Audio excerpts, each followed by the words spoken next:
Hello dear students, welcome to magnet brains. मैं संचिता जैन आप सभी की सोशल साइंस एजुकेटर आज के सेशन में लेके आई हूँ आप सभी के लिए क्लास 10th बोर्ड की सामाजिक विज्ञान में इतिहास के चैप्टर नंबर 1 यूरोप में राष्ट्रवाद का उदय के एनसीईआरटी सॉल्यूशंस। तो शुरू करने से पहले आप सभी से रिक्वेस्ट है कि जल्दी से जल्दी और ज्यादा से ज्यादा आज के सेशन को आप सभी लाइक कर दें, शेयर कर दें, साथ ही साथ चैनल को सब्सक्राइब भी कर दें, क्योंकि मैग्नेट ब्रेन्स प्रोवाइड कराता है आपको क्लास 6 से लेके क्लास 12 तक के सारे courses free of cost high quality education के साथ। जी हाँ, हम आपके लिए कई सारे top courses Hindi medium English medium दोनों में प्रोवाइड कराते हैं। सीबीएसई बोर्ड के साथ साथ MP board, UP board, Bihar board, Delhi board, Rajasthan board के सिलेबस को कंप्लीट कराया जाता है। साथ ही साथ सारे स्टेट बोर्ड के सिलेबस को कंप्लीट कराया जाता है, जहां पर एनसीईआरटी का पैटर्न फॉलो होता है, क्योंकि हम पढ़ाते हैं आपको एनसीईआरटी से। तो इतनी सारी अच्छी बातों के साथ और आपके लाइक शेयर के साथ शुरू करते हैं आज का ये सेशन, जो कि है यूरोप में राष्ट्रवाद का उदय के एनसीईआरटी सॉल्यूशंस। क्योंकि यूरोप में राष्ट्रवाद का उदय क्या है, ये पूरा चैप्टर मैंने आपको कई सारे पार्ट्स में पढ़ा दिया है, जिसके वीडियो आपको प्लेलिस्ट में मिल जाएंगे। जल्दी से जाइए और सारे वीडियोस को देख लीजिए। चलिए तो शुरू करते हैं आज की बात एनसीईआरटी सॉल्यूशंस के साथ। तो पहला प्रश्न क्या है भाई, संक्षेप में लिखना है, यानी कि टिप्पणी लिखनी है। ठीक है, किन किन के बारे में लिखनी है? जिसेपे मेस्नी के बारे में, काउंट कैमिलो द कावूर के बारे में, यूनानी स्वतंत्रता युद्ध, फ्रैंकफर्ट संसद, राष्ट्रवादी संघर्षों में महिलाओं की भूमिका। रेडी है सभी? थोड़ा बहुत तो इनके बारे में सुना ही होगा, ठीक है, थोड़ा थोड़ा याद भी होगा। कैसे याद होगा? अगर चैप्टर पढ़ा है तो याद होगा।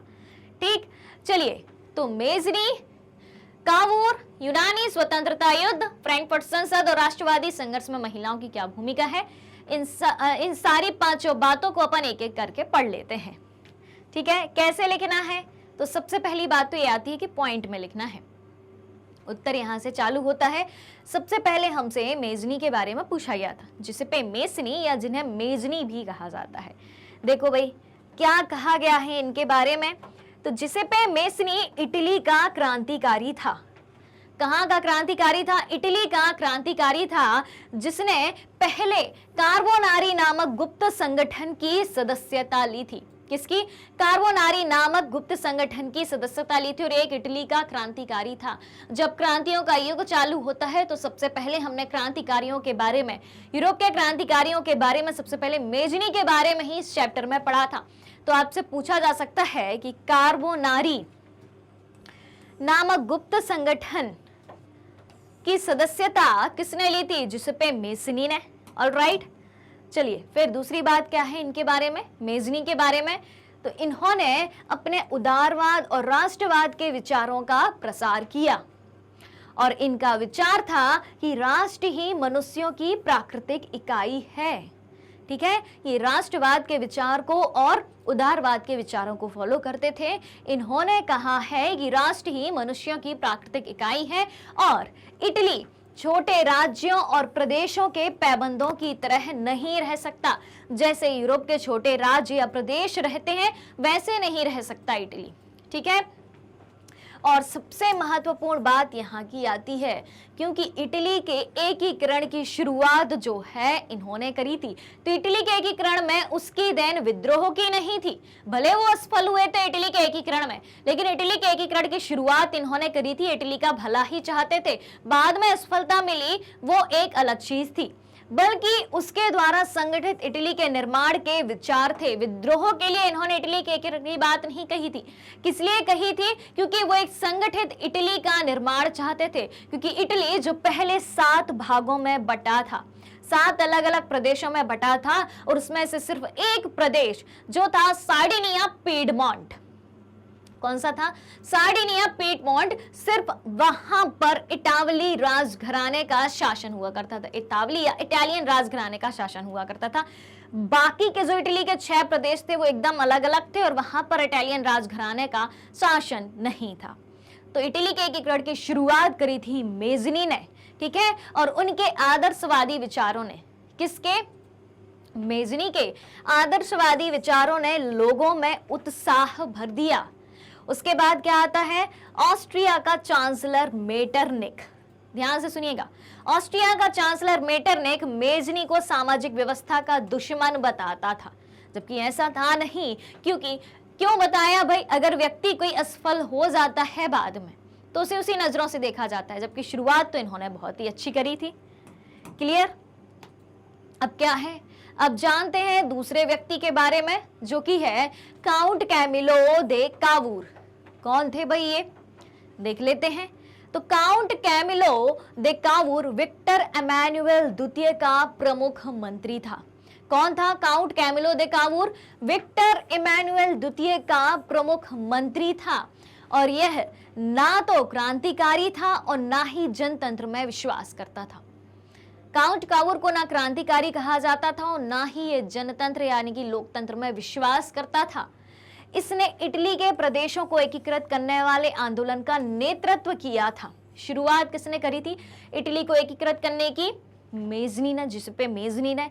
और इटली के प्रदेशों को एकीकृत करने वाले आंदोलन का नेतृत्व किसने किया? काउंट कावूर ने, काउंट कैमिलो दे कावूर ने।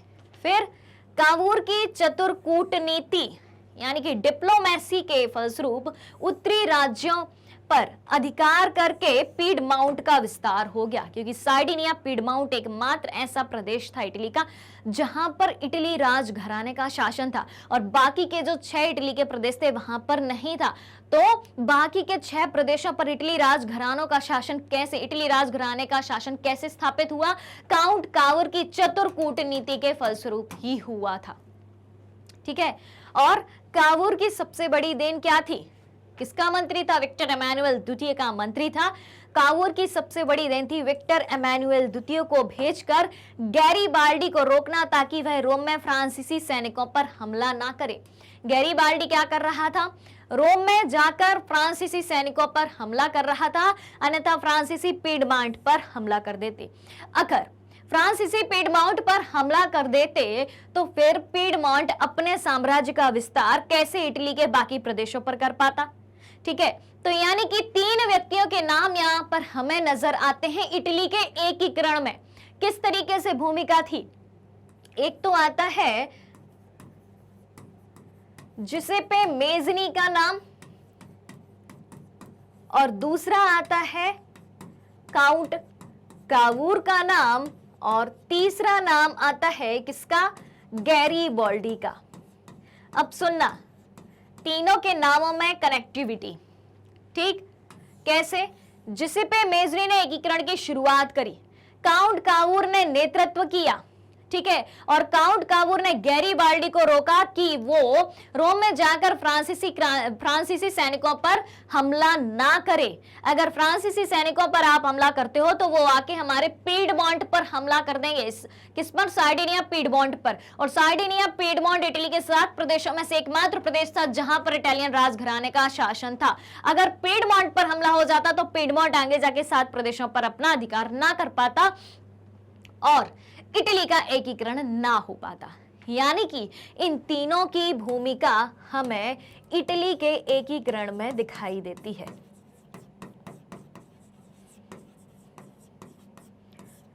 ऑलराइट, क्लियर हो गई बात?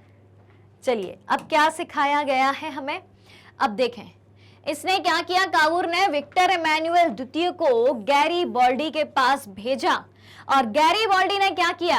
गैरीबाल्डी ने आशा के विपरीत जो राज्य जीते थे उनको सम्राट को सौंप दिए, और इस प्रकार कावूर ने अपनी कूटनीति से इटली के एकीकरण में महत्वपूर्ण योगदान दिया, और इन्हीं 3 व्यक्तियों के कारण इटली का एकीकरण हो पाया। ऑलराइट, चला जाए आगे। अब क्या पूछा गया है हमसे? अब पूछा गया है यूनानी स्वतंत्रता युद्ध। तीसरी टिप्पणी लिखनी है हमको यूनानी स्वतंत्रता युद्ध के बारे में। देख लेते हैं। तो पहले यूनान को ग्रीस भी कहा जाता था भाई। क्या कहा जाता था? ग्रीस भी कहा जाता था। तो ग्रीस या यूनान किस साम्राज्य के भाग थे 15वीं शताब्दी में? ऑटोमन। 15वीं शताब्दी में यूनान या ग्रीस ऑटोमन साम्राज्य का भाग था। ठीक है, फिर जब क्रांतिकारी राष्ट्रवाद का उदय हुआ, ठीक है, क्रांतिकारियों ने राष्ट्रवादी गतिविधियां चलाई, तो क्रांतिकारी राष्ट्रवाद के उदय के पश्चात 1821 में, कब, 1821 में यूनान में स्वतंत्रता के लिए संघर्ष प्रारंभ हो गया। यूनान भी कहने लगा, ग्रीस भी कहने लगा कि हमें भी ऑटोमन साम्राज्य से स्वतंत्रता चाहिए है, और ये ऑटोमन साम्राज्य से स्वतंत्रता के लिए यूनान संघर्ष करने लगा। ठीक है, क्योंकि बात किसके बारे में पूछी गई, यूनानी स्वतंत्रता युद्ध के बारे में पूछी गई है, तो हमें वही सारी बातें लिखनी होंगी कि यूनान ऑटोमन साम्राज्य से किस प्रकार आजाद हुआ या स्वतंत्र हुआ।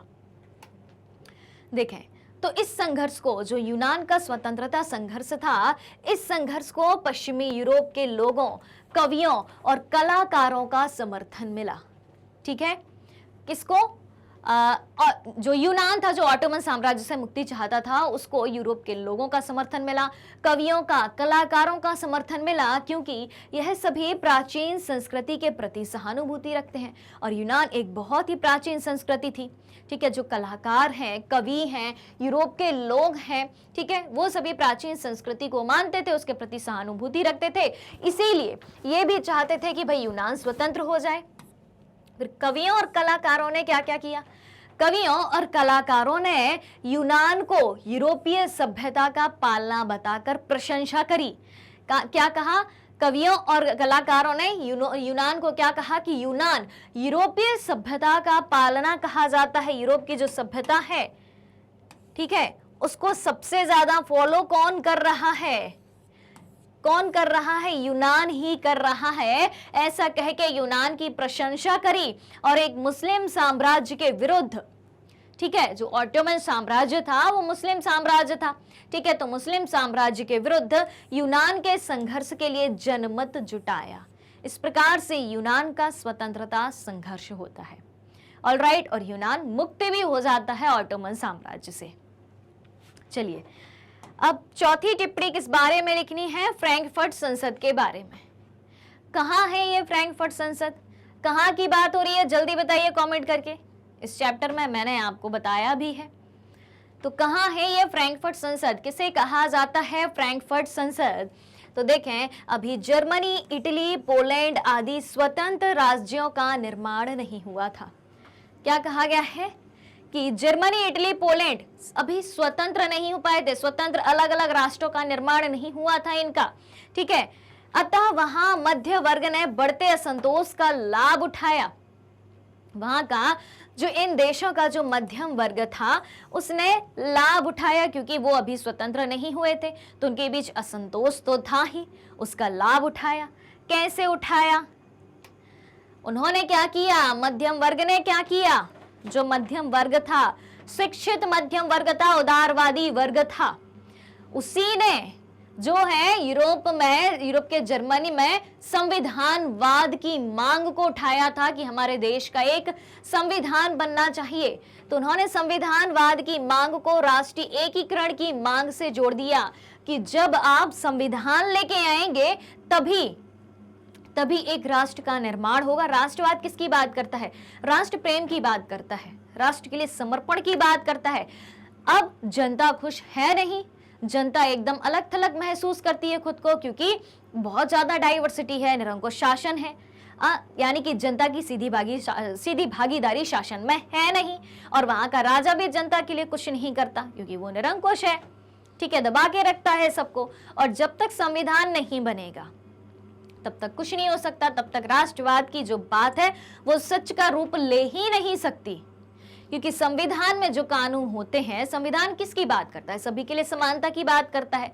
जब संविधान आप लेके आओगे तब देश के नागरिकों को अधिकार मिलेंगे, कानून उनके लिए, सबके लिए बराबर होंगे, तभी तो राष्ट्रवाद पनपेगा, तभी तो लोग देश प्रेम में आगे बढ़ेंगे। ठीक है, तो शिक्षित मध्यम वर्ग ने क्या किया, यूरोप के शिक्षित मध्यम वर्ग ने संविधानवाद की मांग को किससे जोड़ दिया, राष्ट्रीय एकीकरण की मांग से जोड़ दिया, और एक राष्ट्र राज्य के निर्माण की मांग को आगे बढ़ाया कि एक राष्ट्र राज्य का निर्माण होना चाहिए। ठीक है, क्लियर हो गई बात। फिर क्या है, जर्मन क्षेत्र के, क्योंकि अपन फ्रैंकफर्ट संसद की बात कर रहे हैं तो बात करेंगे जर्मनी की, ठीक है। तो जर्मन क्षेत्र के कई राजनीतिक संगठनों ने फ्रैंकफर्ट शहर में एक सर्व जर्मन नेशनल असेंबली की स्थापना का प्रयत्न किया। जर्मन क्षेत्र के कई राजनीतिक संगठनों ने क्या किया, जर्मनी के फ्रैंकफर्ट शहर में एक असेंबली की स्थापना का प्रयत्न किया। कैसी, सर्व जर्मन नेशनल असेंबली की स्थापना का प्रयास किया। और जो फ्रैंकफर्ट संसद थी, फ्रैंकफर्ट पार्लियामेंट थी, उसको केवल नैतिक शक्ति ही प्राप्त थी, ठीक है। संसद द्वारा जर्मनी को एकता व संविधान प्रदान करने का प्रयत्न किया गया। जो फ्रैंकफर्ट संसद थी उसने क्या प्रयत्न किए कि जर्मनी को हम एक कर पाए, एकता प्रदान कर पाए और एक संविधान बना के दे पाए। और यह निर्णय लिया गया कि वंशानुगत साम्राज्य हो तथा प्रशा का राजा मुखिया हो, ठीक है।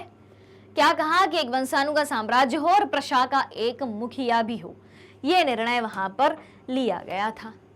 फिर उसके बाद क्या देखने को मिलता है कि संसद पर मध्यम वर्गों का प्रभुत्व था। जो वहां की संसद, फ्रैंकफर्ट संसद बनाई गई थी, उस पर किसका प्रभुत्व था, मध्यम वर्ग का, क्योंकि विचार किसका था, मध्यम वर्ग का था। और वे मजदूरों और कारीगरों की मांग के विरुद्ध थे, ठीक है। मजदूरों और कारीगरों की जो मांग थी उसके विरुद्ध थे, उसके विरोध में बात करते थे कि इनकी बातों को नहीं मानेंगे। इस प्रकार संसद ने उनका समर्थन भी खो दिया, क्योंकि अब जब आप मजदूरों, कारीगरों, श्रमिकों की मदद नहीं करेंगे, उनकी मांगों को पूरा नहीं करेंगे, उनको अधिकार नहीं देंगे, तो वो तो आपके विरोध में रहेंगे। तो वो फ्रैंकफर्ट संसद के विरोध में खड़े हो गए। यानी कि फ्रैंकफर्ट संसद, जो जर्मनी की संसद थी, उसको क्या नहीं मिला, मजदूरों, कारीगरों का समर्थन नहीं मिला।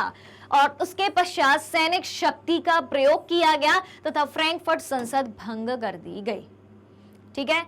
बनी और खत्म हो गई। क्यों? क्योंकि सभी को बराबर अधिकारों की बात उन्होंने संविधान में नहीं करी थी। यहां तक कि महिलाओं के अधिकारों की बात भी उन्होंने नहीं करी थी, ठीक है। अब देखो, पांचवी टिप्पणी किस बारे में लिखनी है, राष्ट्रवादी संघर्षों में महिलाओं की भूमिका। किस बारे में लिखनी है पांचवी टिप्पणी, राष्ट्रवादी संघर्षों में महिलाओं की भूमिका हमें किस तरीके से दिखाई देती है। तो चलिए जानते हैं इसको भी। राष्ट्रवादी संघर्षों के समय महिलाओं को राजनीतिक अधिकार प्रदान करने का प्रश्न विवादास्पद था, क्योंकि यहां जो फ्रैंकफर्ट संसद बनाई गई थी जर्मनी में, और जो संविधान बनाया जा रहा था उसमें महिलाओं को, कारीगरों को, मजदूरों को अधिकार नहीं थे, ठीक है। अब जब राष्ट्रवादी संघर्ष चल रहा था तो महिलाओं को राजनीतिक अधिकार दिए जाने चाहिए कि नहीं दिए जाने चाहिए। राजनीतिक अधिकार यानी कि पॉलिटिकल राइट्स जितने कि पुरुषों को प्राप्त हैं उतने महिलाओं को दिए जाने चाहिए कि नहीं दिए जाने चाहिए, यह विवाद का विषय था उस समय। और इसके बावजूद महिलाओं ने क्या किया, इसके बावजूद महिलाओं ने राष्ट्रवादी संघर्षों में सक्रिय रूप से भाग लिया। जो वहां के राष्ट्रवादी संघर्ष चल रहे थे, जितनी भी गतिविधियां चल रही थी राष्ट्रवाद को बढ़ाने के लिए, देश को एक करने के लिए, हर एक संघर्ष में भाग लिया था।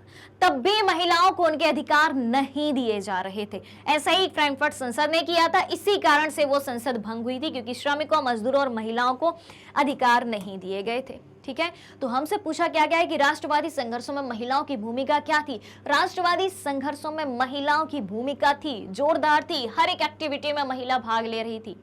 राष्ट्रवाद के लिए जो भी किया जा सकता था, लेकिन उनको अधिकार दिए जाएं, पॉलिटिकल राइट्स, राजनीतिक अधिकार दिए जाएं कि नहीं दिए जाएं, ये क्वेश्चन था विवाद का, ठीक है। फिर क्या है, महिलाओं ने क्या किया, अपने संगठन स्थापित कर लिया। महिलाएं कम थोड़ी होती हैं, आज भी कम है क्या, बिल्कुल नहीं है। तो महिलाओं ने अपने संगठन स्थापित कर लिए, ठीक है, महिला संगठन बना लिए। महिलाओं ने खुद के अखबार निकालने प्रारंभ कर दिए, खुद के अखबार निकालने प्रारंभ कर दिए और अपने लिए राजनीतिक अधिकारों की मांग करी। अखबारों के माध्यम से, अपनी अभिव्यक्ति की आजादी के माध्यम से, प्रेस के माध्यम से, अपने विचारों के माध्यम से अपने विचारों को अखबारों में व्यक्त किया और अपने अधिकारों को लेकर अखबारों में राजनीतिक अधिकारों की मांग प्रारंभ कर दी। फिर महिलाओं ने राजनीतिक बैठकों और प्रदर्शनियों में भाग लिया, फिर भी उन्हें मताधिकार से वंचित रखा गया।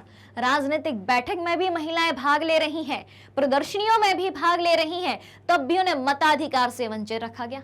यानी कि महिलाओं को वोट देने का अधिकार नहीं दिया गया। सोचो, महिला राष्ट्रवाद में आपकी भूमिका निभा रही है, संघर्ष कर रही है, अपना संगठन बना रही है, सब कुछ जानती है, तब क्यों महिला को राजनीतिक अधिकार क्यों नहीं दिए जा रहे? महिला जिस देश में रह रही है, उस देश का जो नेता चुना जाना है, उसमें उसकी भूमिका नहीं है, उसमें उसका अधिकार नहीं है कि आपको वोट डालने का ही अधिकार नहीं दिया जा रहा है। समझ में आ रही है बात? तो फिर भी उन्हें मताधिकार से वंचित रखा गया। यहां तक कि सेंट पॉल चर्च में फ्रैंकफर्ट संसद की सभा में भी, जो सेंट पॉल चर्च में, जर्मनी के सेंट पॉल चर्च में फ्रैंकफर्ट संसद की बैठक आयोजित करी गई थी, ठीक है, उसमें भी महिलाओं को केवल प्रेक्षकों के रूप में खड़ा किया गया था कि बस आप देखो, दर्शक दीर्घा में, यानी कि जहां उस बैठक को एक अलग से दीर्घा यानी कि एक अलग से जगह बनाई जाती है, वहां से दर्शक खड़े होकर देखते हैं कि आखिर चल क्या रहा है। तो महिलाओं को बैठक का हिस्सा नहीं बनने दिया कि आप भी आओ, आप भी बैठो, आप भी अपने विचारों को व्यक्त करो। उनको सिर्फ वो प्रेक्षक की भांति थी, दर्शक की भांति थी, सिर्फ देख रही थी, सुन रही थी, बोलने का कोई अधिकार नहीं था। यानी कि ओवरऑल महिलाओं को कोई भी अधिकार नहीं था, लेकिन राष्ट्रवाद के संघर्ष में उनकी भूमिका हमें स्पष्ट तरीके से दिखाई देती है। ऑलराइट, चलिए अगला सवाल क्या है? क्वेश्चन नंबर 2 है, फ्रांसीसी लोगों के बीच सामूहिक पहचान का भाव पैदा करने के लिए फ्रांसीसी क्रांतिकारियों ने क्या कदम उठाए? फ्रांसीसी लोगों के बीच सामूहिक पहचान का भाव पैदा हो, उसके लिए फ्रांसीसी क्रांतिकारियों ने क्या कदम उठाए?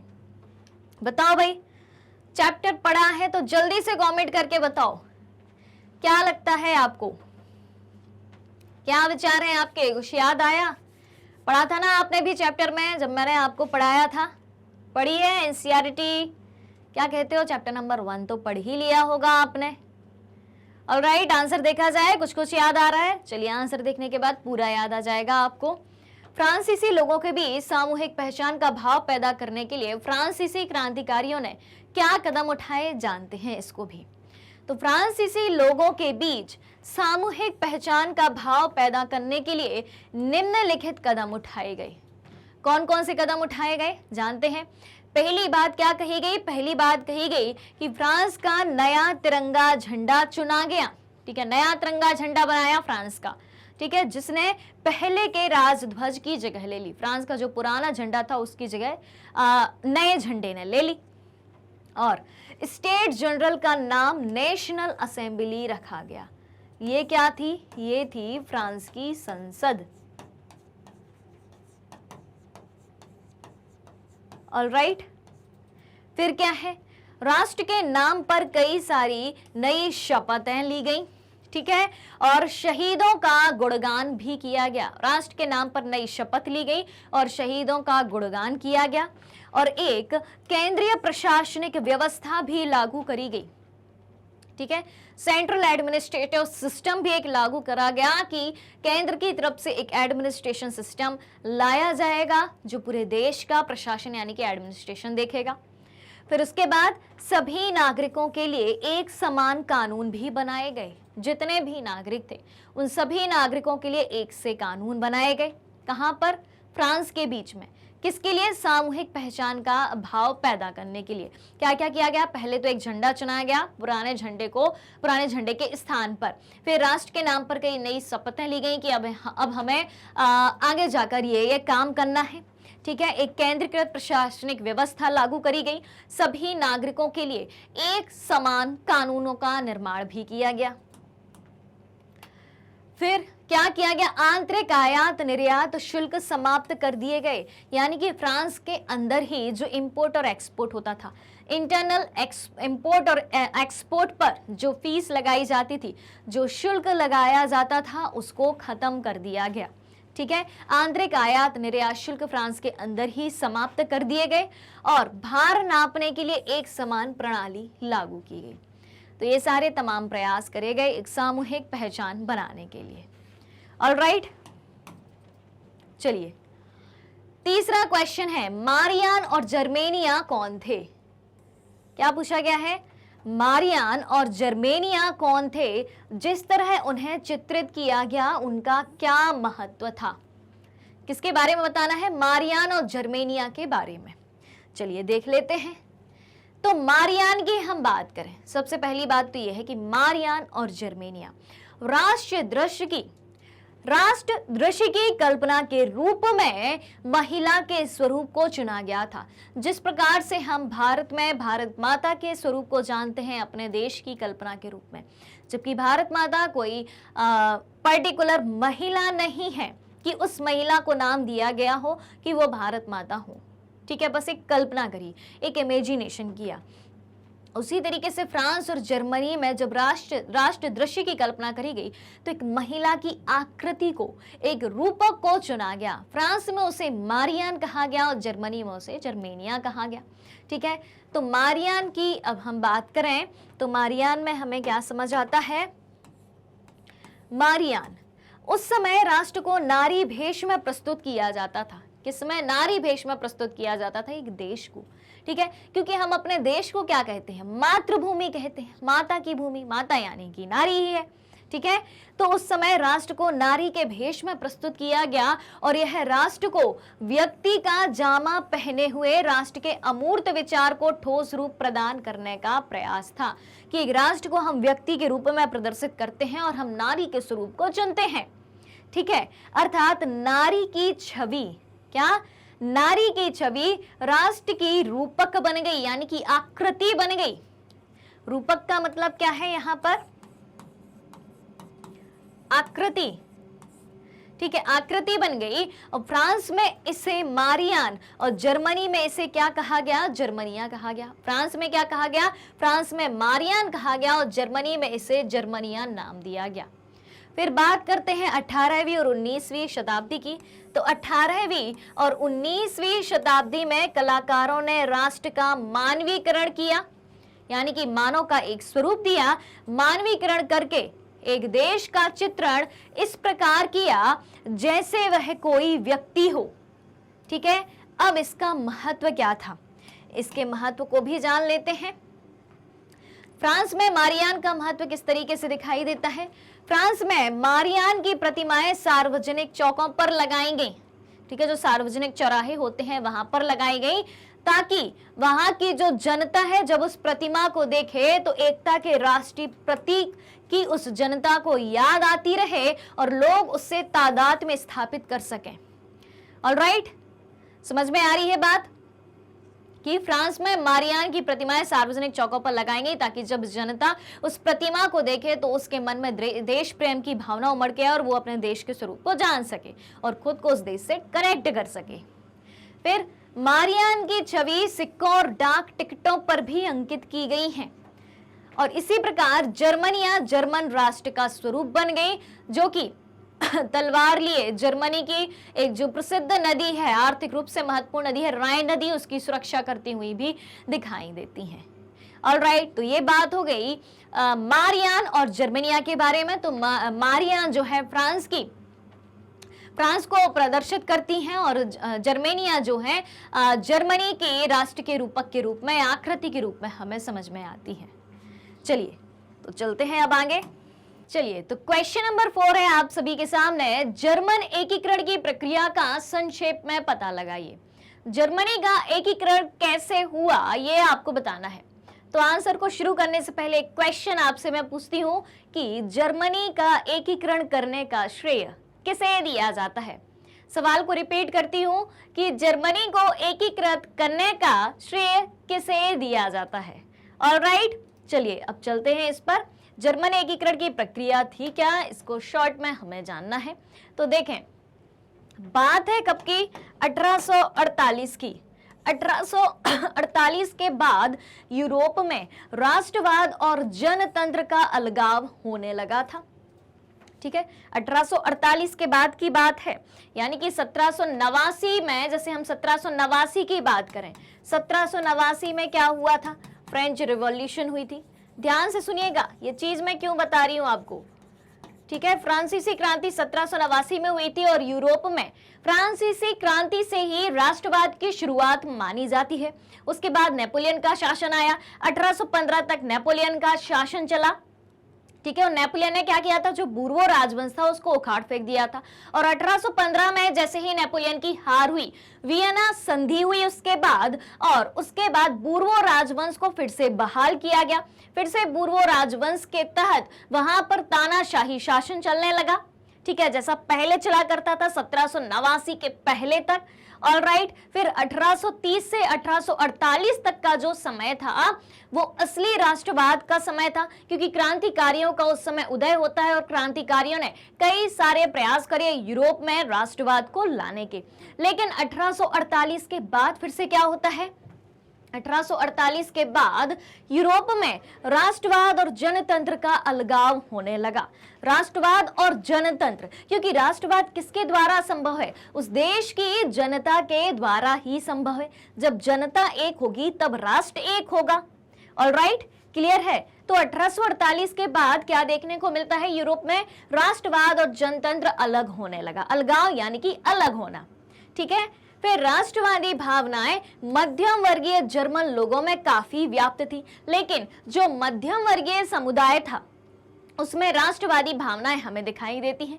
उसके बाद एक और चीज मैंने आपको बताई थी जब चैप्टर पढ़ाया था कि फ्रैंकफर्ट संसद को दबाने में, फ्रैंकफर्ट संसद कहाँ की संसद, जर्मनी की संसद, संसद यानी कि पार्लियामेंट, ठीक है। तो फ्रैंकफर्ट संसद को दबाने में प्रशा के बड़े भूस्वामियों ने भी समर्थन किया था, ठीक है। और बिस्मार्क ने रक्त और लौह की नीति के अंतर्गत डेनमार्क, ऑस्ट्रिया और फ्रांस के साथ 3 युद्ध किए। पहली बात यहां पर हमने क्या जानी कि फ्रैंकफर्ट संसद को दबाया गया था, और किसने दबाया था, प्रशा के बड़े भूस्वामियों ने दबाया था। क्यों दबाया था फ्रैंकफर्ट संसद में, क्योंकि मजदूर वर्ग को, श्रमिक वर्ग को और महिलाओं को कोई भी अधिकार नहीं दिए गए थे, जबकि यूरोप के चाहे मजदूर हो, चाहे महिलाएं हो, चाहे श्रमिक वर्ग हो, सभी की भूमिका राष्ट्रवाद में थी। जी हाँ, तो ये सारी चीजें जो हैं, फ्रैंकफर्ट संसद का जो कॉन्स्टिट्यूशन बना था, संविधान बना था, उसमें ये सारी चीजें ऐड नहीं करी गई थी। इसलिए प्रशा के बड़े भूस्वामी जो थे या प्रशा के जो राजा थे, ठीक है, उन्होंने उस संविधान को स्वीकार नहीं किया। साथ ही साथ प्रशा के बड़े बड़े भूस्वामियों ने भी फ्रैंकफर्ट संसद का जो संविधान बना था उसको दबाने का समर्थन किया था, ठीक है। फिर बिस्मार्क आते हैं, ठीक है। तो बिस्मार्क ने रक्त और लौह की नीति के अंतर्गत, ये चीज आपको याद रखनी है कि रक्त और लौह की नीति किससे संबंधित है, बिस्मार्क से संबंधित है। तो रक्त और लौह की नीति के अंतर्गत डेनमार्क, ऑस्ट्रिया और फ्रांस के साथ 3 युद्ध करे थे। बिस्मार्क ने किस किस के साथ युद्ध करे, डेनमार्क के साथ, ऑस्ट्रिया के साथ और फ्रांस के साथ। बिस्मार्क कहाँ का था, जर्मन का, जर्मनी का था, ये जर्मन था, ठीक है।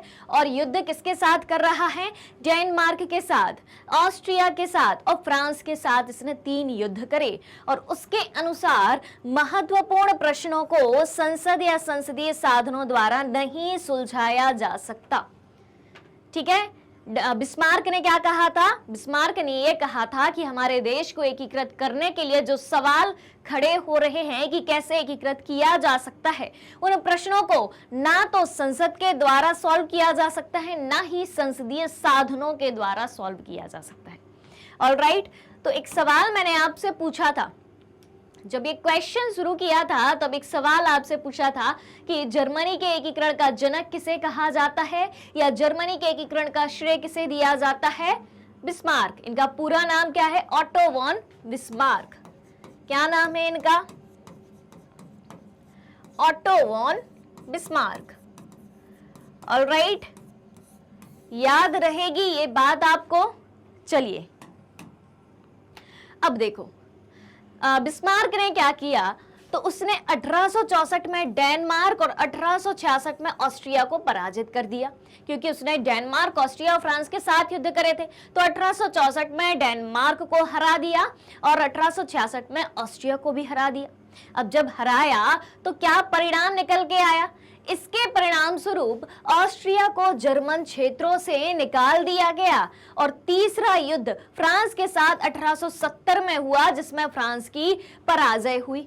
यानी कि जो 3 युद्ध बिस्मार्क ने डेनमार्क, ऑस्ट्रिया और फ्रांस के साथ लड़े थे, उनको क्रमशः 1864, 1866 और 1870 में हरा दिया था और ऑस्ट्रिया को जर्मन क्षेत्रों से वापस बाहर निकाल दिया और इस प्रकार जर्मनी का एकीकरण हुआ था।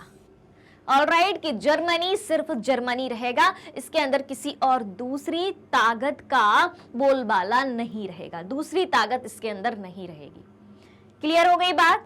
चलिए, तो ये प्रक्रिया थी जर्मनी के एकीकृत होने की और जर्मनी को एकीकृत करने का श्रेय किसे दिया जाता है? ऑटो वॉन बिस्मार्क को दिया जाता है। क्लियर ये बात? अगर क्लियर हो चुकी हो तो जल्दी से आप सब मुझे कमेंट करके बता दें कि यस क्लियर है, और अगर नहीं है क्लियर तो वो भी कमेंट करके बता दीजिए।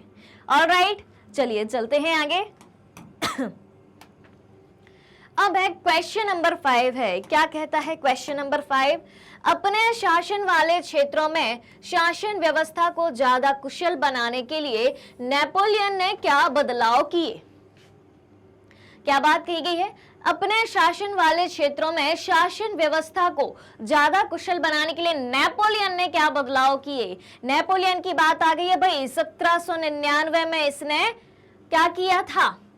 राजदूत बनकर आया था और वहां का प्रभुत्व हासिल कर लिया था। 1815 तक फ्रांस पर इसका अधिकार रहा था। तो अपने शासन वाले क्षेत्रों में शासन व्यवस्था को ज्यादा कुशल बनाने के लिए, यानी कि जिन क्षेत्रों में नेपोलियन का शासन था उस जगह के शासन को और अच्छा बनाने के लिए नेपोलियन ने क्या बदलाव करे, क्या परिवर्तन किए, क्या चेंजेस किए, ये बात आपसे पूछी गई है। ऑलराइट, देखा जाए आंसर।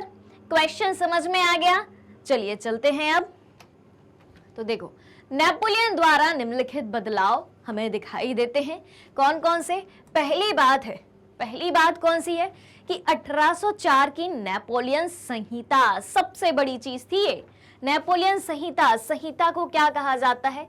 संहिता का मतलब क्या होता है? संहिता मतलब होता है नियम, ठीक है, कानून।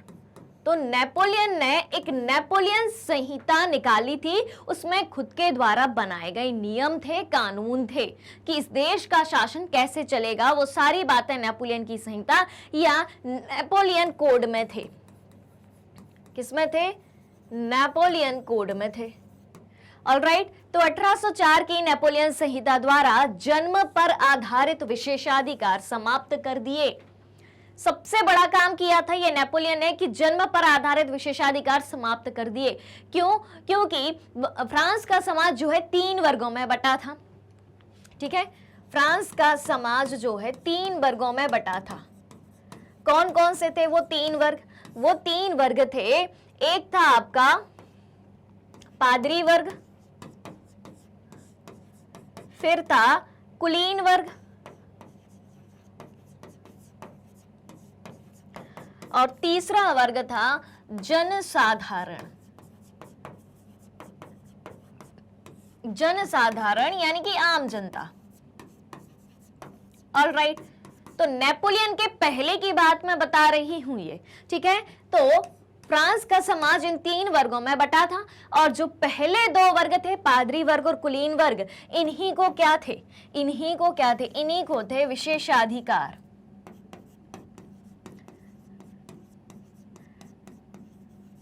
इन्हीं को कई सारे विशेषाधिकार दिए गए थे और किस पर आधारित थे? जन्म पर आधारित थे और इनको टैक्स भी नहीं देना पड़ता था। और तीसरा वर्ग जो था जनसाधारण, इसको कोई अधिकार भी नहीं थे प्राप्त और साथ ही साथ यही जनता, यही तीसरा वर्ग टैक्स भी पे करती थी, ठीक है। तो नेपोलियन ने क्या किया? सबसे पहले, क्योंकि फ्रांस की जनता जो है, आम जनता, इस व्यवस्था से परेशान थी, तो नेपोलियन ने क्या किया? नेपोलियन ने अपने नेपोलियन कोड या नेपोलियन की संहिता में एक कानून लेके आया कि अब किसी के पास भी जन्म पर आधारित विशेषाधिकार नहीं होंगे, यानी कि बाय बर्थ किसी के पास भी स्पेशल राइट्स नहीं होंगे। ऑलराइट, एक काम ये किया, अब कानून के समक्ष सभी बराबर थे, यानी कि कानून के समक्ष समानता की बात करी थी नेपोलियन ने और उनके संपत्ति के अधिकार को भी सुरक्षित किया गया, यानी कि हर व्यक्ति को अपनी संपत्ति रखने का अधिकार है। तो पहले पॉइंट में हमने कौन कौन सी चीजें जानी? कौन कौन सी चीजें जानी कि जन्म पर आधारित विशेषाधिकार समाप्त कर दिए। ध्यान से सुनिएगा, एक बार फिर से बता रही हूं कि जन्म पर आधारित विशेषाधिकार समाप्त कर दिए, कानून के समक्ष सभी बराबर थे और संपत्ति के अधिकार को सुरक्षित भी किया गया। 3 बातें ये याद रहेंगी आपको, और इनके पीछे क्या कंसेप्ट था ये भी याद रहेगा। ठीक है, ये जो कंसेप्ट है, ये जो बात है, ठीक है, ये जो 3 पॉइंट्स मैंने आपको बताए हैं इसी कंसेप्ट पर आधारित है। ऑलराइट, चलिए फिर क्या किया, डच गणतंत्र, स्विट्जरलैंड, ठीक है, इटली और जर्मनी में प्रशासनिक विभाजनों को सरल बनाया। ठीक है, डच, स्विट्जरलैंड, इटली और जर्मनी में जो प्रशासनिक विभाजन किया गया था उसको इजी वे में इसने कन्वर्ट किया। उसके बाद क्या है, सामंती व्यवस्था को समाप्त किया और उन किसानों को भूदासत्व और जागीरदार शुल्कों से मुक्ति दिलाई। जो किसान बड़े बड़े सामंत वर्ग के यहाँ, सामंतों के यहाँ, सामंत यानी कि बहुत बड़े किसान जो होते हैं उनके यहाँ काम करते थे, उन किसानों को भूदासत्व यानी कि जो उनकी जमीन की गुलामी करते थे, उनकी जमीन पर काम करते थे और बदले में उन्हें क्या मिलता था, सिर्फ 2 वक्त की रोटी मिलती थी।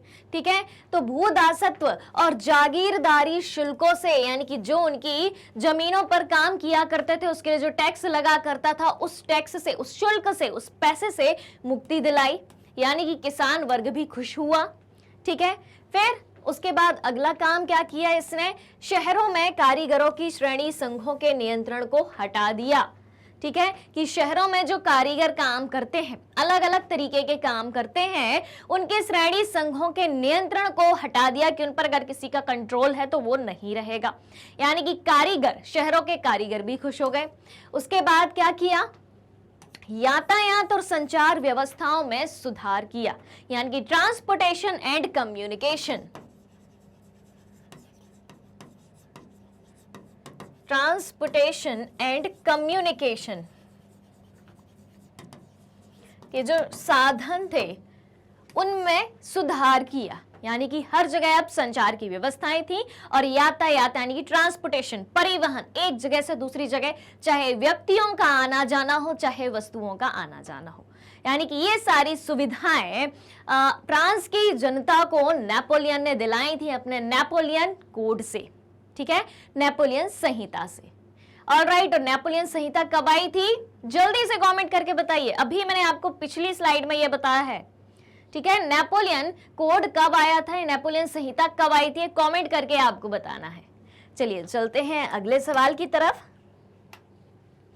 चलो भाई, अगला सवाल है, चर्चा करें, करते हैं चर्चा।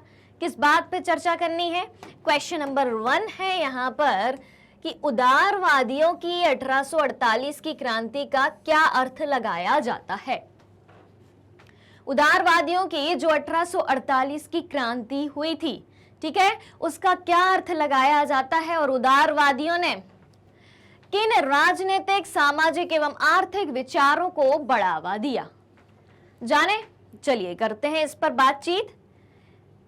सबसे पहले हमसे क्या पूछा गया था क्वेश्चन के पार्ट में, क्वेश्चन के पहले पार्ट में क्या पूछा गया था, हमसे पूछा गया है कि उदारवादियों की 1848 की क्रांति का अर्थ क्या था। तो सबसे पहले इसे जानते हैं। तो देखें, फ्रांस में फरवरी 1848 की घटनाओं से राजा को गद्दी छोड़नी पड़ी। ठीक है, जब फ्रांस में फरवरी 1848 की घटनाएं घटी, उदारवादियों ने अपनी क्रांति करी, उसके परिणाम स्वरूप वहां के राजा को अपनी गद्दी छोड़नी पड़ी। ठीक है, और एक गणतंत्र की घोषणा की गई।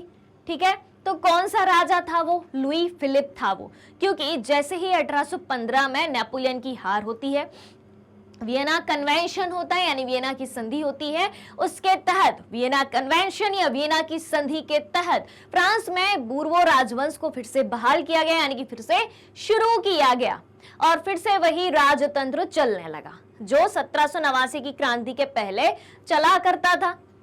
क्लियर हो रही है बात। अब उदारवादियों की क्रांति होती है 1848 में और 1830 से और 30 से 1848 तक का जो समय रहता है वो पूरा का पूरा यूरोप में क्रांतियों का ही युग रहता है।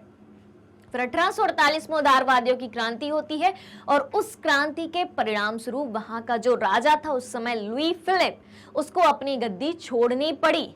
ठीक है, और एक गणतंत्र की घोषणा करी गई कि अब ये देश गणतंत्र घोषित होता है, यानी कि इस देश का एक संविधान होगा और उस संविधान के अनुसार इस देश का शासन चलेगा। गणतंत्र का मतलब क्या है कि किसी राजा का शासन नहीं होगा, उस देश की जनता के द्वारा चुने गए नेता का या प्रतिनिधि का शासन होगा, यानी कि उस देश का संविधान होगा।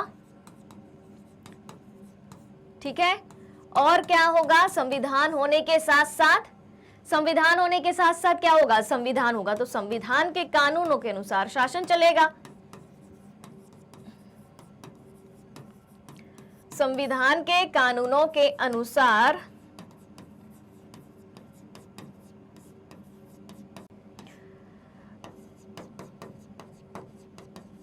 तो गणतंत्र किसे कहा जाएगा कि संविधान के कानूनों के अनुसार उस देश का शासन चलाया जाएगा। और अगली बात इन्होंने क्या कही थी कि सभी पुरुषों के सार्वभौमिक मताधिकार पर यह आधारित था, यानी कि सिर्फ पुरुषों के लिए ही मताधिकार दिए गए थे, महिलाओं को मताधिकार यानी कि वोट देने का अधिकार नहीं था। यही सबसे बड़ी कमी थी इसमें। ठीक है, अब दूसरे पार्ट में हमसे क्या पूछा है, उदारवादियों ने किन राजनीतिक एवं सामाजिक आर्थिक विचारों को बढ़ावा दिया था। तो चलिए जान लेते हैं, उदारवादियों ने निम्नलिखित विचारों को बढ़ावा दिया था। चलिए जानते हैं इसको भी। देखें क्या है, राजनीतिक विचार हमें किस तरीके से देखने को मिलते हैं। उदारवादी सहमति से बनी सरकार पर बल देते हैं। ठीक है, राजनीतिक विचार है यानी कि सीधी बात है, सरकार की बात होगी, पॉलिटिकल बात होगी। किस प्रकार की सरकार बनेगी, उदारवादियों के अनुसार जो सरकार सहमति से बनेगी, जिसमें सभी की भागीदारी होगी। ठीक है, उदारवादी प्रेस की स्वतंत्रता और संगठन बनाने की आजादी जैसे सिद्धांतों पर आधारित राष्ट्र राज्य के पक्ष में थे। प्रेस की आजादी यानी कि मीडिया की आजादी होनी चाहिए और संगठन बनाने की आजादी भी सभी को होनी चाहिए। विभिन्न समूह अगर अपना संगठन बनाना चाहते हैं वो अपना संगठन बना सकते हैं। और अब देखो भाई, अगली बात क्या कही है कि महिलाओं को राजनीतिक अधिकार देने का प्रश्न विवादास्पद था। उदारवादियों के अनुसार राजनीति में महिलाओं की भागीदारी होनी चाहिए या नहीं होनी चाहिए, यह प्रश्न विवादास्पद था, क्योंकि पिछली स्लाइड में हम ये जान चुके हैं कि मत देने का अधिकार किसे दिया गया था। जो सार्वभौमिक वयस्क मताधिकार है वो सिर्फ पुरुषों को दिया गया था। ठीक है, महिलाओं को नहीं दिया गया था। अब महिलाओं की भागीदारी राजनीति में होगी कब, जब उन्हें वोट डालने का अधिकार होगा, जब उन्हें मत देने का अधिकार होगा। ऑलराइट, तो राजनीतिक विचार क्या क्या थे इनके, सहमति से सरकार बननी चाहिए, सहमति की सरकार। ठीक है, प्रेस की आजादी, प्रेस की आजादी, संगठन बनाने की आजादी,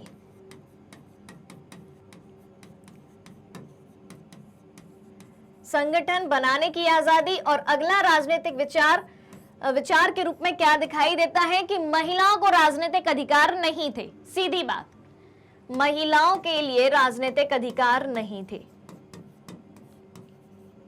महिलाओं के राजनीतिक अधिकार नहीं थे।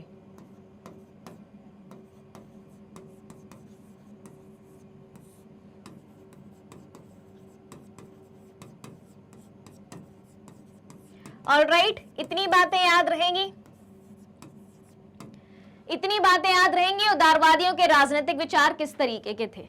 ऑलराइट, एक बात क्लियर। अब क्या है, सामाजिक विचार क्या है इनके, सामाजिक विचारों को देखते हैं।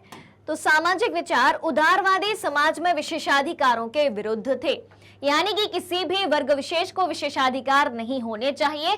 जैसा कि फ्रांस के समाज में हमें देखने को मिलता है कि फ्रांस का समाज 3 वर्गों में बटा हुआ था, जिसमें पादरी वर्ग और कुलीन वर्गों को विशेषाधिकार हमें दिखाई देते हैं, लेकिन आम जनता, जनसाधारण को कोई भी अधिकार नहीं थे। उल्टा उन्हें टैक्स देना पड़ता था, बाकी के 2 वर्गों को कोई टैक्स नहीं देना पड़ता था। ठीक है, तो सामाजिक विचार में हम क्या लिख सकते हैं, विशेषाधिकारों की मनाही या विशेषाधिकारों के विरुद्ध। ठीक है, विशेषाधिकारों के विरुद्ध थे।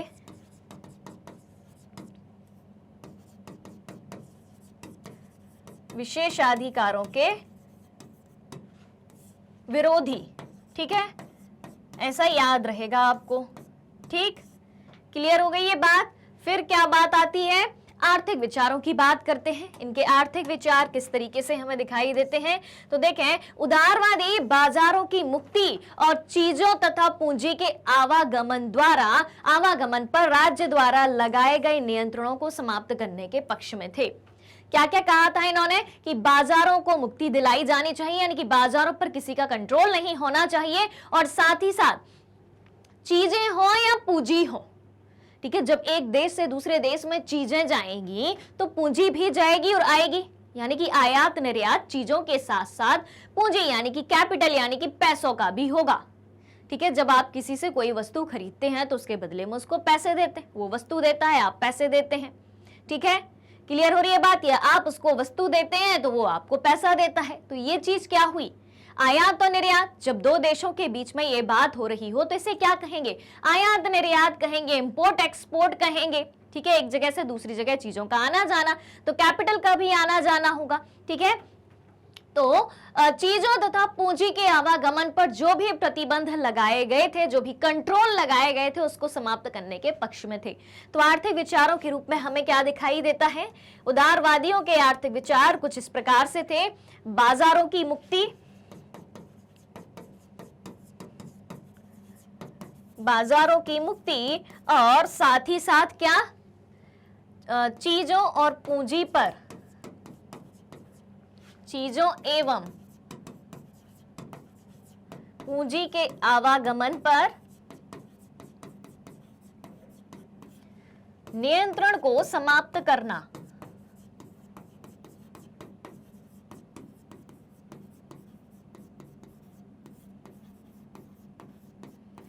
Alright, all clear. तो उदारवादियों के राजनीतिक, सामाजिक और आर्थिक विचार क्या थे, ये बात क्लियर हो गई। ठीक है, ऐसे करके आप छोटे छोटे पॉइंट्स में इन चीजों को याद रख सकते हैं, दिक्कत नहीं होगी। ठीक है, और आप चाहें तो अपने क्वेश्चन के आंसर में भी कुछ इस तरीके से लिख सकते हैं। इससे क्या होगा, एकदम क्लियर भी दिखाई देगा, आपको याद रहेगा, कॉपी चेक करने वालों को भी सारी चीजें स्पष्ट दिखाई देंगी। Alright, clear. बढ़ा जाए अगले सवाल पर। स्क्रीनशॉट लेना है तो जल्दी से आप सभी जो इसका स्क्रीनशॉट भी ले सकते हैं। उसके बाद बढ़ते हैं हम आगे। चलिए देखें, क्वेश्चन नंबर 2 क्या है, यूरोप में राष्ट्रवाद के विकास में संस्कृति के योगदान को दर्शाने के लिए 3 उदाहरण दें। क्या पूछा है, जब यूरोप में राष्ट्रवाद का विकास हुआ तो राष्ट्रवाद के विकास में संस्कृति का योगदान क्या था, वहां के कल्चर का क्या योगदान था, उसको 3 उदाहरण के माध्यम से हमें समझाना है। चलिए तो देखते हैं कि यूरोप में राष्ट्रवाद के विकास में वहां की संस्कृति का क्या योगदान था। देखो भाई, यूरोप में राष्ट्रवाद के विकास में संस्कृति का योगदान निम्नलिखित रहा। सबसे पहली बात हमें दिखती है, लोकगीत व लोक नृत्य की भूमिका थी। लोकगीत और लोक नृत्य क्या होते हैं अब, ठीक है, लोकगीत या लोक नृत्य वहां की लोकल लैंग्वेज में, स्थानीय भाषा में, क्षेत्रीय भाषा में गाए जाने वाले गीत और उन्हीं भाषा में उन्हीं गीतों पर किए जाने वाले नृत्य को लोकगीत और लोक नृत्य कहते हैं। वहां के गीतों की, ठीक है, और वहां के डांस की यानी कि नृत्य की अपनी अलग शैली होती है। ठीक है, तो लोकगीत और लोक नृत्य की भूमिका क्या है, रूमानी कलाकारों और कवियों ने एक साझा सम्मोहिक विरासत की अनुभूति और एक साझा सांस्कृतिक अतीत को राष्ट्र का आधार बनाने का पक्ष लिया। ठीक है, वहां के रूमानी कलाकारों और कवियों ने क्या किया, क्योंकि लोकगीत लोक नृत्य कौन करता है, कौन गाता है, कौन डांस करता है, भाई एक कलाकार, ठीक है, एक कवि, ठीक है, वही इनको लिखेगा। तो रूमानी कलाकारों और कवियों ने एक साझा सम्मोहिक विरासत की अनुभूति और एक साझा सांस्कृतिक अतीत को राष्ट्र का आधार बनाने का पक्ष लिया कि अगर हम अपनी जो सांस्कृतिक विरासत है उसको लेके आगे बढ़ेंगे, उस संस्कृति के आधार पर अपने देश का विकास करेंगे तो राष्ट्रवाद जरूर पनपेगा। ठीक है, राष्ट्र का विकास जरूर होगा। ठीक है, क्योंकि किसी भी देश की संस्कृति, किसी भी देश का कल्चर ही वहां की पहचान होती है। तो इन्होंने शुरुआत कहां से करी? उस देश के कल्चर से करी। तो कल्चर में क्या देखने को मिलता है? वहां के लोकगीत और लोक नृत्य। ठीक है, फिर साधारणतया रूमानी कलाकारों और कवियों ने तर्क वितर्क और विज्ञान के महिमा मंडल की आलोचना करी। उन्होंने कहा कि तर्क वितर्क के आधार पर देश का विकास नहीं होगा। आप कह रहे हैं कि सिर्फ विज्ञान के आधार पर विकास होगा, तो ऐसा भी नहीं होगा। विज्ञान के आधार पर आप आर्थिक विकास कर सकते हो, देश में टेक्नोलॉजी ला सकते हो, लेकिन लोगों के बीच एकता को नहीं ला सकते, पूरे राष्ट्र को आप एक नहीं कर सकते। ठीक है, तो तर्क वितर्क और विज्ञान के महिमा मंडन की उन्होंने आलोचना करी और उसके स्थान पर भावनाओं, अंतर्दृष्टि और रहस्यवादी भावनाओं पर जोर दिया। किस किस पर? भावनाओं पर, अंतर्दृष्टि और जो रहस्यवादी भावनाएं थी उन पर जोर दिया। तो लोकगीत और लोक नृत्य की भूमिका के रूप में हमें क्या दिखाई देता है कि एक साझा संस्कृति का विकास किया। देखो भाई, साझा संस्कृति का विकास किया,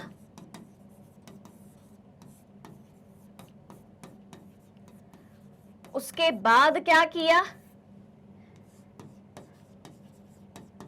तर्क वितर्क के विरोधी थे, तर्क वितर्क के विरोधी, विज्ञान के आलोचक,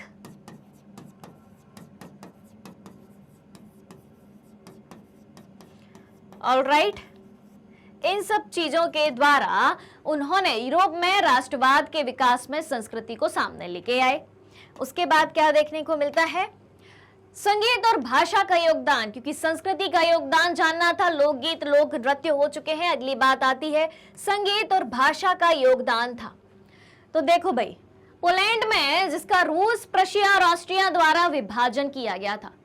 ठीक है, किस किस के द्वारा पोलैंड का विभाजन किया गया? रूस, प्रशिया और ऑस्ट्रिया द्वारा विभाजन किया गया था। संगीत और भाषा के द्वारा राष्ट्रीय भावना को विकसित रखा।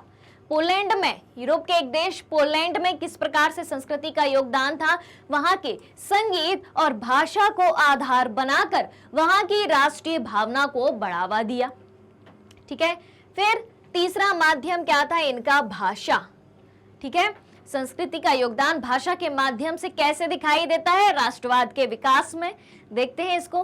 तो राष्ट्रीय भावना के विकास में भाषा का भी योगदान रहा। जैसे कि पोलैंड पर, यहां पर हमने पढ़ा था कि पोलैंड पर रूस, प्रशिया और ऑस्ट्रिया द्वारा विभाजन किया गया था पोलैंड का। तो पोलैंड पर रूसी कब्जे के पश्चात पोलिश भाषा के स्थान पर रूसी भाषा को स्कूलों में पढ़ाया जाने लगा था, जब रूस का पोलैंड पर कब्जा हो गया था। पोलैंड की भाषा कौन सी थी? पोलिश थी। रूस की भाषा रूसी थी। जैसे ही रूस ने पोलैंड पर अधिकार किया तो क्या हुआ? पोलैंड के स्कूलों में रूसी भाषा में पढ़ाया जाने लगा। ठीक है, तो जब रूसी भाषा को स्कूलों में भी अप्लाई किया गया तो उसका विरोध होगा कि भाई वहां के बच्चे या वहां के टीचर जो हैं उस भाषा को जानते ही नहीं है, तो कैसे पढ़ेंगे? ठीक है, तो क्या हुआ कि पोलिश भाषा के स्थान पर रूसी भाषा को स्कूलों में लगाने पर 1831 में एक विद्रोह हुआ और यद्यपि विद्रोह असफल रहा, वो विद्रोह असफल रहा, परंतु भाषा राष्ट्रवादी विरोध का आधार बन गई। भले ही वो पहला किया गया विद्रोह असफल रहा, लेकिन भाषा किसका आधार बन गई? राष्ट्रवाद की भावना का आधार बन गई।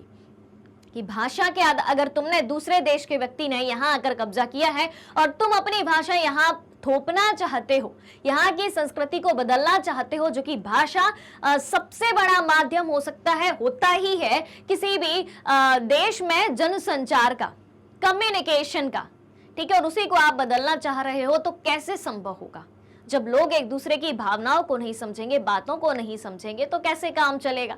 ठीक है, तो जो भाषागत विरोध हुआ था वो पहले तो असफल रहा था, लेकिन वो भाषा ही उस देश की संस्कृति को आगे ले गई और राष्ट्रवाद के विकास का एक प्रमुख आधार बनी। चलिए अब चलते हैं आगे।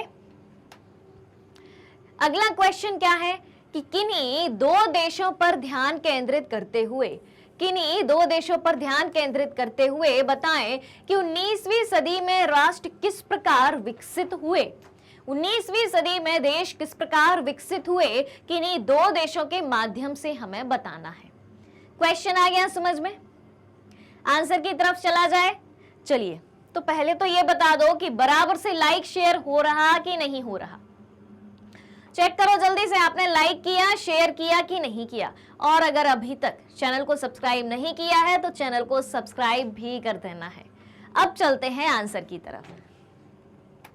देखें, 19वीं सदी में राष्ट्र किस प्रकार विकसित हुए, दो देशों के उदाहरण के माध्यम से हमें समझना है। तो शुरुआत अपने उत्तर की हम कुछ इस तरीके से करेंगे। 19वीं सदी में दो प्रमुख राष्ट्रों जर्मनी और इटली का विकास निम्नलिखित रूप से हुआ। कोई दो देशों के बारे में हमें बताना था, ठीक है, तो हम बताते हैं जर्मनी और इटली के बारे में कि जर्मनी और इटली का विकास 19वीं सदी में कैसे हुआ। तो देखो भाई, रूढ़िवादी क्या होते हैं, कोई बताएगा? कई बार मैंने आपको बताया है रूढ़िवादी, स्टेरियोटाइप, जल्दी से कमेंट करके बताना है रूढ़िवादी किसे कहते हैं, ठीक है। चलिए तब तक आप बताइए, जब तक अपन यहां से शुरू करते हैं। तो जैसे जैसे रूढ़िवादियों ने अपनी शक्ति को सुदृढ़ किया, सुदृढ़ करना यानी कि मजबूत करना,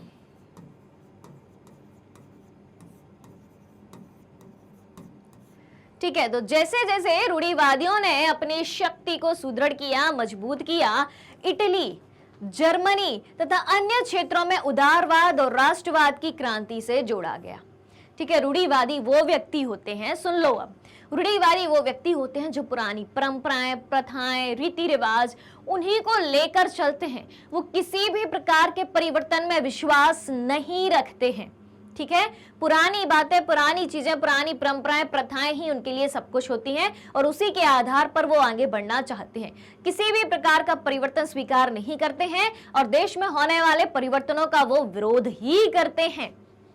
ठीक है, तो जैसे जैसे रूढ़िवादियों ने अपनी शक्ति को मजबूत किया, इटली, जर्मनी तथा अन्य क्षेत्रों में उदारवाद और राष्ट्रवाद की क्रांति से जोड़ा गया, क्योंकि ये क्रांतियों का नेतृत्व उदारवादी राष्ट्रवादी द्वारा ही किया गया था और इसमें शिक्षित मध्यम वर्गीय विशिष्ट लोग सम्मिलित थे।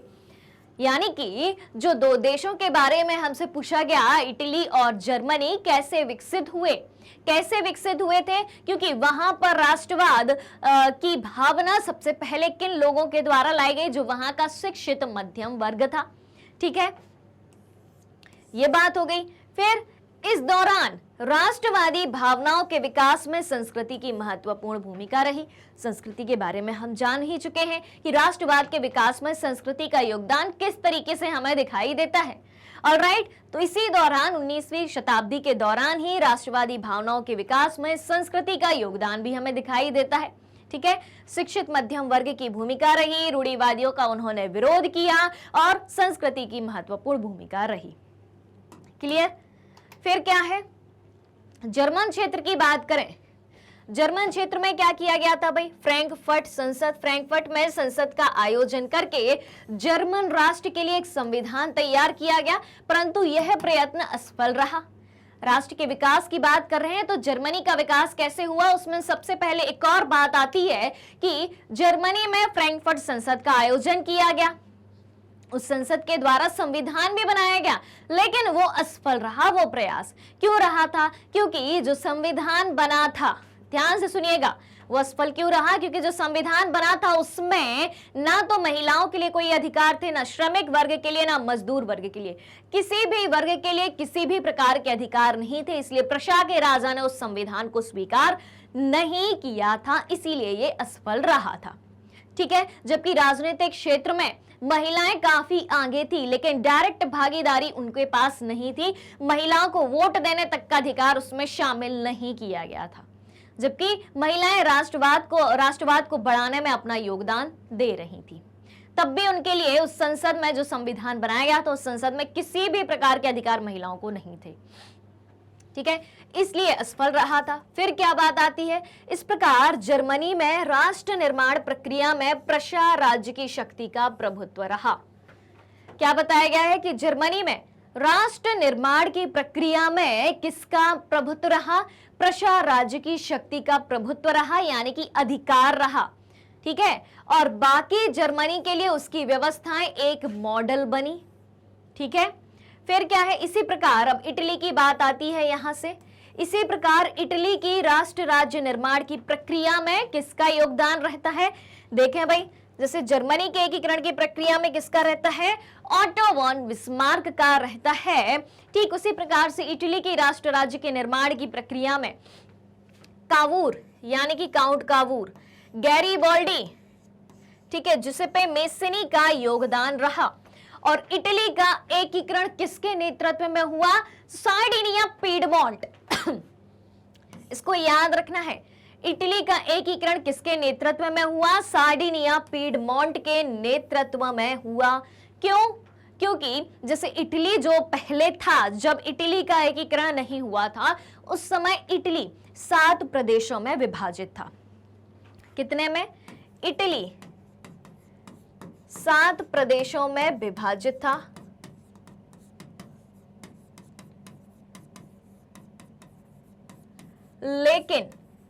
लेकिन जो सार्डिनिया पीडमोंट था, सार्डिनिया पीडमोंट इटली का ही एक प्रदेश था, तो सार्डिनिया पीडमोंट में ही, यानी कि 7 प्रदेशों में से सिर्फ सार्डिनिया पीडमोंट में ही इटालियन राजघराने का शासन था।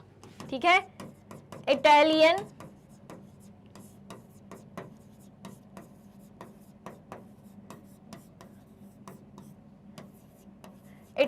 राजघराने का शासन था सिर्फ सार्डिनिया पीडमोंट में।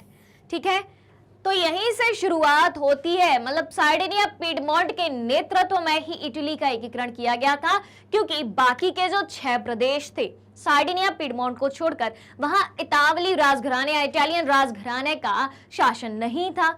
अब एक जगह अगर शासन है इटालियन राजघराने का, तो वही शासन आगे जाके अन्य जगहों पर भी स्थापित किया जाना चाहिए, इसलिए इसकी भूमिका रही थी। तो इटली के एकीकरण का नेतृत्व किसने किया? सार्डिनिया पीडमोंट के नेतृत्व में हुआ। और इससे यह प्रमाणित होता है, इससे यह सिद्ध होता है कि सैनिक शक्ति के सहयोग से राष्ट्र निर्माण हो सकता है। ऑलराइट, चलिए, तो इस तरीके से जो है 19वीं सदी के दौरान राष्ट्र राज्य का विकास हो रहा था, एकीकरण हो रहा था। क्लियर है? 2 देशों के माध्यम से हम जान चुके हैं, जर्मनी और इटली। अब क्या बात आती है? क्वेश्चन नंबर 4 की बात आती है। क्या कहा गया है? ब्रिटेन में राष्ट्रवाद का इतिहास शेष यूरोप की तुलना में किस प्रकार अलग था? यूरोपीय देश, यूरोप की ही बात है भाई, ब्रिटेन भी, ठीक है, यूरोप का ही एक देश है। तो ब्रिटेन में राष्ट्रवाद का इतिहास शेष यूरोप यानी कि बाकी के यूरोप से किस प्रकार अलग था? जर्मनी, इटली के बारे में तो हम जान चुके हैं, अब जानते हैं ब्रिटेन के बारे में। ध्यान से सुनिएगा, ब्रिटेन की अजीब दास्तान को, ये बात मैंने आपको चैप्टर में भी पढ़ाई है, इस चैप्टर का आखिरी टॉपिक है ये। ऑलराइट, तो ब्रिटेन में राष्ट्रवाद का इतिहास शेष यूरोप की तुलना में किस प्रकार भिन्न था या अलग था? जानते हैं इसको भी। तो ब्रिटेन में राष्ट्र राज्य का निर्माण अचानक हुई किसी उथल पुथल या क्रांति का परिणाम नहीं था। ब्रिटेन में जब राष्ट्र राज्य का निर्माण या राष्ट्रवाद का विकास हो रहा था, वो किसी अचानक से हुई क्रांति का परिणाम या अचानक से हुई किसी उथल पुथल का परिणाम नहीं था। ठीक है, यह एक लंबी प्रक्रिया का नतीजा था, अचानक से नहीं हुआ था, एक बहुत लंबी प्रक्रिया चली आ रही थी। इसके लिए तो 18वीं सदी की अगर हम बात करें, तो 18वीं सदी में क्या दिखाई देता है?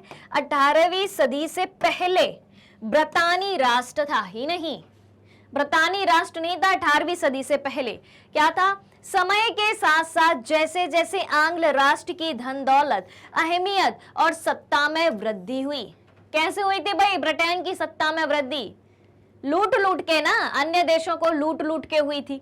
ठीक है, भारत पर भी इन्होंने कई वर्षों तक शासन किया, सैकड़ों वर्षों तक भारत पर शासन किया, दक्षिण अफ्रीका पर शासन किया, सभी को लूटने में लगे थे, अमेरिका के साथ भी इनका युद्ध हुआ था। ठीक है, तो समय के साथ साथ जैसे जैसे आंग्ल राष्ट्र यानी कि ब्रिटेन की धन दौलत, अहमियत और सत्ता में वृद्धि हुई, वह द्वीप समूह के अन्य राष्ट्र पर अपना प्रभुत्व बढ़ाने में सफल हुए। क्लियर हो गई बात? अब भाई जिसके पास ज्यादा धन दौलत हो जाए, जिसकी अहमियत ज्यादा बढ़ जाए, जिसकी सत्ता में वृद्धि हो जाए, तो वो क्या करेगा? यानी कि जो राष्ट्र है, जो देश है, उसके अन्य हिस्सों पर भी वो आसानी से कब्जा करने लगेगा। क्लियर। फिर एक नए ब्रितानी राष्ट्र का निर्माण हुआ और जिसके अपने प्रतीक चिन्ह, ब्रितानी झंडा और राष्ट्रगान थे। पहले इनने क्या किया, ब्रिटेन ने सबसे पहले दूसरे देशों को लूट के धन दौलत अपनी बढ़ाई, अपनी अहमियत बढ़ाई। अब जब आप दूसरे देशों को कब्जे में रखोगे, गुलाम रखोगे उनको, तो आपकी अहमियत तो बढ़ ही जाएगी। सत्ता में वृद्धि करी, उसके बाद फिर उन्होंने अपना एक राष्ट्र बनाया कि भाई पहले हमारे पास धन दौलत आ जाए, सत्ता आ जाए, सत्ता में वृद्धि हो जाए, तब तो हम अपने देश को एक बना पाएंगे। तो नए ब्रितानी राष्ट्र का निर्माण कुछ इस तरीके से किया इन्होंने, और उस नए ब्रितानी राष्ट्र के अपने प्रतीक चिन्ह थे, अपना ब्रितानी झंडा यानी कि अपना ब्रिटेन का झंडा था, और अपना उनका राष्ट्रगान यानी कि नेशनल एंथम था। जैसे कि भारत का नेशनल एंथम क्या है, जन गण मन, ठीक उसी प्रकार से ब्रिटेन का भी अलग से है। और इस प्रकार ब्रिटेन में राष्ट्रवाद का इतिहास शेष यूरोप से भिन्न था। ठीक है, क्यों, कैसे भिन्न था? क्योंकि जैसे हम जर्मनी या इटली की बात करें तो वहां पर प्रदेश अलग अलग बटे हुए थे। कहीं पर भाषा के आधार पर दूसरे देश अधिकार करना चाहते थे, अपने देश की संस्कृति थोपना चाहते थे, तो कहीं सिर्फ एक ही राजघराने का शासन था पूरे राष्ट्र के सिर्फ एक प्रदेश में, बाकी के 6 प्रदेशों में नहीं था। तो उन्होंने क्या किया कि धीरे धीरे बाकी जगह अपनी ही सत्ता जमाई। और ब्रिटेन ने क्या किया, पहले अपनी धन दौलत को बढ़ाया, अपनी सत्ता को बढ़ाया, अपनी अहमियत को बढ़ाया, फिर उसने अपना एक झंडा बनाया, अपना एक देश बनाया और उस झंडे तले अपना शासन किया। Alright, clear. चलिए, तो ये हो गया आपका क्वेश्चन। अब अगला क्या है कि बाल्कन प्रदेश में राष्ट्रवादी तनाव क्यों पनपा? क्या पूछा गया है, बाल्कन प्रदेशों में राष्ट्रवादी तनाव क्यों पनपा? जितने भी बाल्कन प्रदेश थे वहां राष्ट्रवादी तनाव क्यों पैदा हुआ? ठीक है, तो बाल्कन क्षेत्र के बारे में भी हमने पढ़ा है, क्योंकि बाल्कन में बहुत सारे क्षेत्र शामिल थे और हर एक क्षेत्र क्या करना चाहता था, हर एक देश क्या करना चाहता था, एक दूसरे को लूट कर अपना साम्राज्य बढ़ाना चाहता था। ये समस्या थी बाल्कन प्रदेश के सामने। चलिए, तो अब देखते हैं बाल्कन प्रदेशों में राष्ट्रवादी तनाव पनपने के निम्नलिखित कारण थे। पहला कारण क्या था, बाल्कन क्षेत्र के लोगों को साधारणतया स्लाव पुकारा जाता था। ठीक है, क्या पुकारा जाता था, स्लाव पुकारा जाता था। स्लाव का अर्थ होता है भाई दास। तो बाल्कन क्षेत्र के जितने भी लोग थे उनको स्लाव पुकारा जाता था। बाल्कन क्षेत्र का एक बड़ा भाग किसमें आता था, ऑटोमन साम्राज्य के नियंत्रण में था। ठीक है, और बाल्कन क्षेत्र में रूमानी राष्ट्रवाद के विचारों को फैलने और ऑटोमन साम्राज्य के विघटन से स्थिति काफी विस्फोटक हो गई। ऑटोमन साम्राज्य यानी कि मुस्लिम साम्राज्य का, पहली बात तो ये है, इससे भी ये परेशान थे कि दूसरा साम्राज्य हम पर राज कर रहा है।